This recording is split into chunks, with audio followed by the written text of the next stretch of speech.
Hello, welcome to the Getting Into Good Trouble podcast, where we make it our mission to challenge, question, and inspire you to do the same. This episode we will be discussing the Maori people and their conflict with the New Zealand government. I'm one of your hosts, Leighton Duckett, and these are my co-hosts.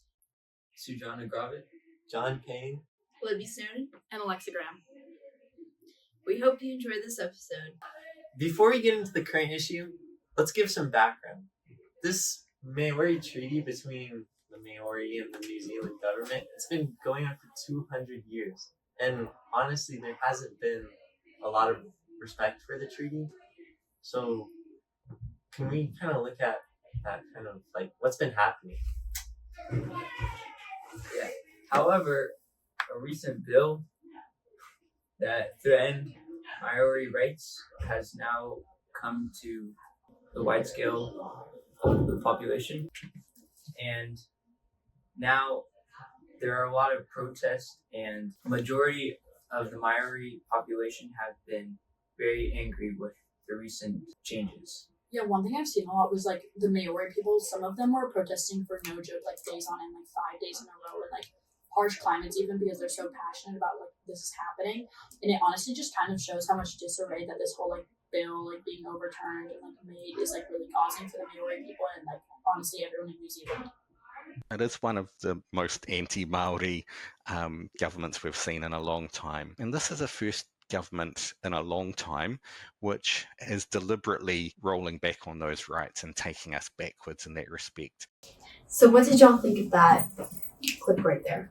I thought it was interesting that he considered it like one of the most anti-Maori like things that have happened, and I totally get like why he thinks that, but I'm just like wondering how much of the population actually like agrees with all of this in New Zealand, because the Maori people are actually like a really large chunk, so taking away their land is actually really confusing because there's so many people against it.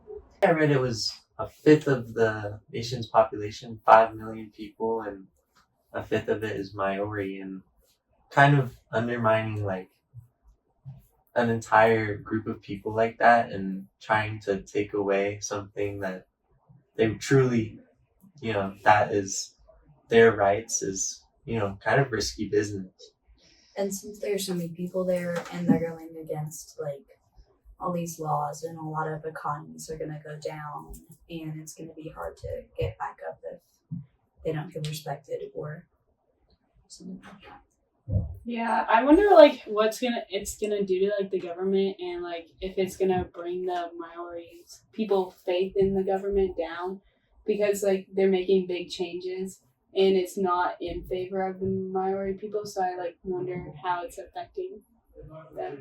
Yeah, we need to study, like, even though the government is just trying to get rid of like a race-based law, we need to see like how it affects the whole social economy in New Zealand. I was also wondering about like where are the Maori people gonna go? That's what's like really confusing, is they take away the land. What does that mean for them? Does it just mean it's like not exclusive to them, or does that mean they need to go somewhere else? Like it's just really confusing. And what do they want to do with the land that they're gonna take back? Like what's their usage of it? The land they're trying to take back is to give like equal rights to everyone to be able to purchase that land. Like now it's only able to be purchased or like owned by the Maori people. The government wants to like open it up so everyone has equal rights to that land. So it's kind of like, you have the government's view of there's this group of people and then this group of people, and they just want one, we're New Zealand. This was their home originally, and they come to an agreement to share it, but with that agreement, they get their own specific rights. Why should they be taken away all of a sudden? Yeah, some Maori people might feel like they're getting pushed away, like from their rights and Not what their land. Well, it's like I'm sorry. But even with the Maori like feeling like their land is being taken, there's still the other side of the rest of the government and the other population thinking, why do they have all this land, and like they're keeping it all to themselves. Yeah, and that's what's so confusing about it, because I'm not actually quite sure how much of the land of New Zealand that the Maori people like really take over, but it's also like I can't really name any other cultures that have had like laws or treaties started around like conserving them. Like at least in this like day and age, like 2025, I can't really think of any other cultures that have like a specific conservation for them. So I also see like both sides. Like one's being taken from, and the other feels like they're just kind of like, I don't know, like unable to do something based on like their race or how they were born. I see how that would be stressful for both sides. What that's meant in terms of the courts is that government has an obligation to act as a treaty partner, to act with utmost good faith and reasonably towards the other treaty partner, with Maori. Okay, so what did you guys think of that clip? Well, he mentioned that they had this like right to. They were supposed to support this treaty that they had between the Maori and the New Zealand government, and it didn't seem like that was really happening. But I wonder kind of what it was supposed to do. Yeah, no, that was confusing to me too, because I think a lot of the reason why they like made that in the first place was because like the British had like tried to conquer them and like done it like really dirty a long time ago. So I think that they were just trying to be like truthful at the time, and I think it worked for the time that they made it. But I see why they're trying to undo it now. Because they're going back on their word and they're changing the whole treaty and basically only putting in things that to affect them, but in a bad way. I think like it's interesting because like the government is the reason like the British government like got to take control was because they had these set rights that the Maori people were supposed to keep. So it's really interesting to me that now they're like going back on what they said that they were going to give the Maori people. Yeah, and also the interviewer said how the government has been the most racist yet for a long time, and it shows how now the government's trying to change all of the what they think is racist. But I also think it's interesting is like a little part of you wonders if it's racist to have race-based laws, because like I get how taking away like their specific laws for their like community can feel racist to them because they feel like they're targeting them, but at the same time having different laws depending on your race and like how you're born, it sounds just a little bit like something that we should be moving away from and not towards. And also, it's like a whole new government.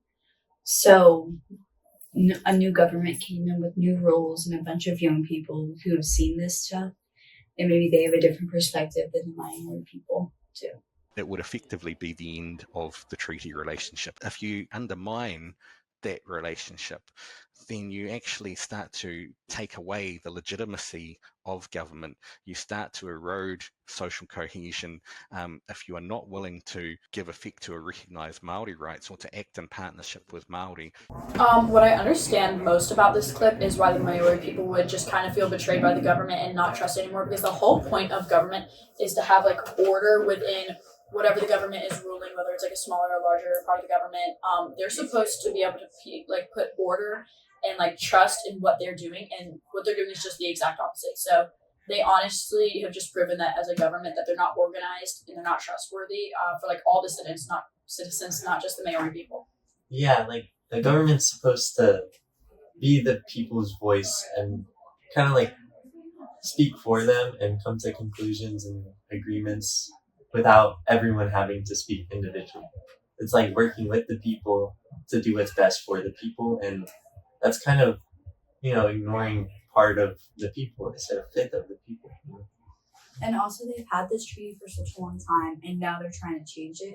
And why are they trying to change it now when it hasn't led to any problems in the past?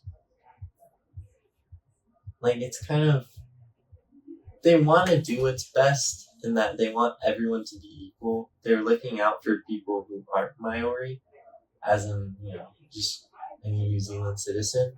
But by doing that, they're, leveling a playing field that the Maori already thought was level, And honestly, they're just kind of taking everything they've ever known. If you've been on a certain part of land, all of your friends and family are on this land. All of your people and your culture has just been spread across this like small territory, and they want to take that away and let other people move it. while I understand that it's not necessarily like a good thing to have race-based laws, just kind of taking it all away at once, like maybe they can move towards like a different treaty or an agreement with the Maori people, like maybe taking some of the land and making some of the land available, some of it Maori, but they're just like honestly taking away anything that they've ever known. And from one day to the next, they're gonna go from having all of their stuff being like theirs to just having none of it being theirs anymore. And honestly, that just sounds really hard for them, especially because they're supposed to be able to trust their government. The government needs to work with them, not against them, because it's a lot easier to work with people than against people. Yeah, and the Maori and the New Zealand government have like fully lost trust in each other. So the way they can create like a better environment for the both of them, they can just restart the relationship and start a new way of living with each other. Yeah, and just be like open about like what they want to do and how they want to move forward. They are open about what they want to do. I just think that they have such polar opposite views that none of them like want to settle or meet in the middle. And that's like the biggest issue here, is because I don't think that's going to end up being an option for either side. It's just going to be one extreme or the other, which is like the biggest problem here. Thank you so much for listening to this podcast episode of Getting Into Good Trouble. If you have any further questions or just want any further information, feel free to email us at our school emails. Thank you. Have a nice day. Thank you. Thank you.